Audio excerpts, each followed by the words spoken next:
समाज में निरंतर अपग्रेड होने के लिए हमें सामाजिक व्यवस्था दिया गया है, वर्णाश्रम, ब्राह्मण, क्षत्रिय, वैश्य और शूद्र। उसी प्रकार पारमार्थिक डेवलपमेंट के लिए वेदों में हमें 4 आश्रमों के बारे में बताया है, ब्रह्मचर्य, गारहस्थ, वानप्रस्थ, सन्यास। तो इनमें से ब्रह्मचर्य, वानप्रस्थ और सन्यास, ये 3 जो आश्रम हैं, ये 3 आश्रम त्यक्ताश्रम है। मतलब ब्रह्मचर्य में, वानप्रस्थ में और सन्यास में जो रहेंगे वे त्यक्ताश्रमी होंगे, त्यागी लोग होंगे। परंतु हम कई बार देखते हैं कि ब्रह्मचारी लोग बाद में विवाह करके संसार में रह जाते हैं।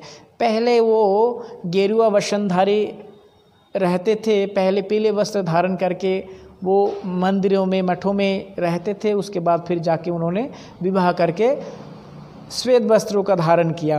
तो कई बार हमारे मन में शंका आ जाते हैं कि ब्रह्मचारी क्या विवाह कर सकते हैं? जी हाँ, अगर वो जो ब्रह्मचारी है वो किस कैटेगरी में आते हैं, अगर वो उपकुर्बान ब्रह्मचारी है, अगर वो संवत्सरांत ब्रह्मचारी है, अगर वो तैरात्र ब्रह्मचारी है तो वो जरूर विवाह कर सकते हैं।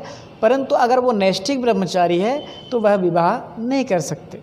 शास्त्रों में 4 प्रकार के ब्रह्मचारी के बारे में हमें बताया है। एक पहला नंबर है सावित्र यानी कि तैरात्र, जो उपनयन काल तक हम ब्रह्मचर्य का पालन करते हैं। जिस समय हमारे उपनयन होते हैं यानी कि जनेऊ संस्कार होती है, जनेऊ संस्कार के समय हम 3 दिन के लिए ब्रह्मचर्य का पालन करते हैं। 3 दिन के बाद फिर हम सांसारिक जीवन में वैसा ही यापन करते हैं जैसा हम पहले थे। उसके बाद आते हैं प्रजापत्ति यानी कि संवत्सरांत, 1 वर्ष के लिए हम गुरुगृह में रह करके ब्रह्मचर्य का पालन करते हैं। तो उसके बाद फिर घर में आकर के हम विवाह आदि कर सकते हैं। उसके बाद आते हैं ब्राह्म, जिसको उपकुर्बान भी कहते हैं। उपकुर्बान का अर्थ है गुरुगृह में रह करके वेद अध्ययन, शास्त्रों का अध्ययन करना, यजन जाजन, पठन पाठन, समस्त कुछ शिक्षा हासिल करके जब सब कुछ समाप्त हो जाते, शिक्षा हमारी जो डिग्री है हमें मिल जाती है, समावर्तन होती है, समावर्तन के बाद फिर हम अपने गृह में जा कर के हम विवाह कर सकते हैं। तो सावित्र, प्रजापत्य और ब्राह्मण, ये तीनों कैटेगरी में आने वाले ब्रह्मचारी विवाह कर सकते हैं। परंतु जिन्होंने नैष्ठिक ब्रह्मचर्य को अपनाया है वे कभी विवाह नहीं कर सकते हैं। सावित्र, प्रजापत्य और ब्राह्मण, ये 3 ब्रह्मचारी आश्रम जो है इसको उपकुर्बान कहते हैं शास्त्रों में। और उपकुर्बान से भी श्रेष्ठ है गारहस्थ आश्रम। अगर आप उपकुर्बान में रह रहे हो तो इससे श्रेष्ठ गारहस्थ आश्रम में जाना होता है। परंतु अगर आपने नैष्ठिक ब्रह्मचर्य को अपनाया है तो नैष्ठिक ब्रह्मचर्य गारहस्थ आश्रम से भी श्रेष्ठ है, और नैष्ठिक ब्रह्मचर्य से भी श्रेष्ठ है संन्यास आश्रम।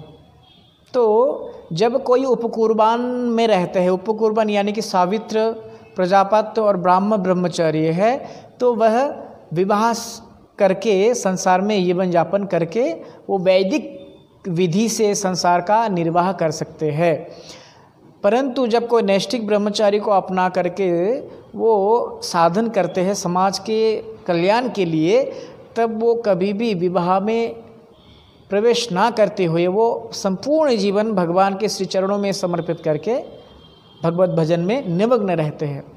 तो जिस प्रकार से हमारी समाज में कलुषता और पाखंडी ज़्यादा फैल गया, उसी समय हमारे प्रभुपाद भक्ति सिद्धांत सरस्वती गोस्वामी ठाकुर जगत गुरु प्रभुपाद जी आए, और आने के बाद उन्होंने फिर से इस समाज व्यवस्था को सुदृढ़ करके दैव वर्णाश्रम का उन्होंने प्रथा प्रचलन किया।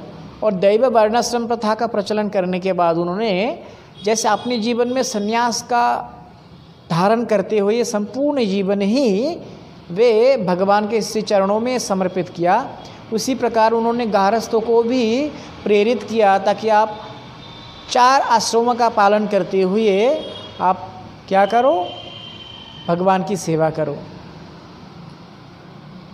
तो इस प्रकार से हम शास्त्रों में देखते हैं कि अगर वो 3 प्रकार के ब्रह्मचारी है, तीसरे नंबर तक के रह जाते हैं तो वह विवाह कर सकते हैं, परंतु नैष्ठिक ब्रह्मचारी विवाह नहीं कर सकते हैं।